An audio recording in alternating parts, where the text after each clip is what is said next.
Hi, and welcome to Chapter 2 of the Data Explorer video tour series. In this video, I'm going to show you how to interact with the data interface for fixed platforms. As I mentioned in Chapter 1, you can access data from either the list or the icons on the map. This will bring up a pop-up window. At the top of the window is a link that brings you to the data provider's website.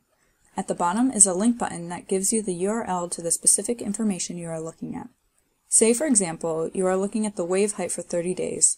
The URL will bring that graph right up, ready for you to share with others or bookmark for future use. The buttons located here provide you with data, forecasts, and additional information. Observations shows you the data for up to the past 60 days.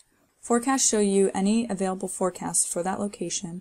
Comparator shows observations and forecasts in one graph. Details has information about the platform and data provider. And history shows the updates from the Nanus Data Manager about any impacts to the data stream. Since the details and history tabs are pretty straightforward, I'm going to go into greater detail about the first three buttons only. Starting with the Observations button, the data from the platform is presented in a time series graph. That means that time is always on the x-axis along the bottom, and the variable you select is on the y-axis or along the left. You can click on the graph to make it larger. Underneath, click on 24 hours, 7 days, 30 days, or 60 days to see the data for that time period. To download the data for the graph, click on the arrow and select the format you want. On the right, at the top is the time of the last data update. This is reflected in the color circle that you can see for all the variables below, as well as for each platform in the list on the left. Green means a recent update, and as the data gets older, the circle changes from orange after a week and red after 2 months. Underneath the update time in the pop-up window are all the variables collected by the platform. It lists the most recent data on the right, and you can click on the variable to see the graph.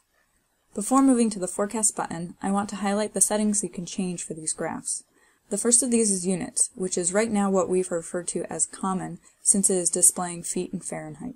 Click on Settings, and you can change to metric, which we refer to as scientific. Click Return to App button, and you can see that the units have changed. The second setting is the latitude and longitude format.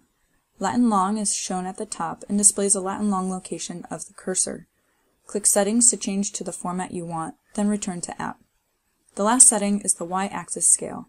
Right now the global scale is displayed. Using water temperature as an example, throughout MVS, whenever water temperature is shown on a graph, the same temperature range is shown.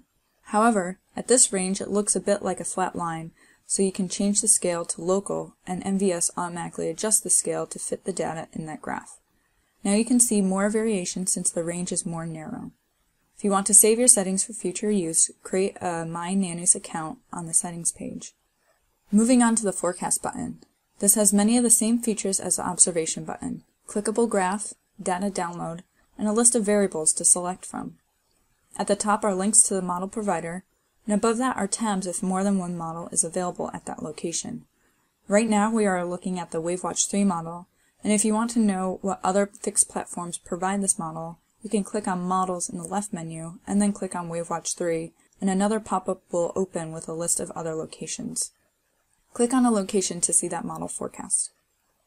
The next button on the fixed platform pop-up is the comparator, which compares observed data to model output. There are tabs at the top, similar to the Forecast button, and the graph is clickable, and the list of variables is on the right side. Clicking on the graph to get a close-up view shows the blue observed data for the past couple days, and the red forecast data for the upcoming 2 days. The dates along the bottom correspond to the data or model output in the graph, and the dates in the legend correspond to the day and time the model was run. Past 3 model runs are shown, with the most recent the darkest red, and the oldest the lightest red. That's it for fixed platforms. Stay tuned for our next video showcasing the mobile platforms. Thanks for watching!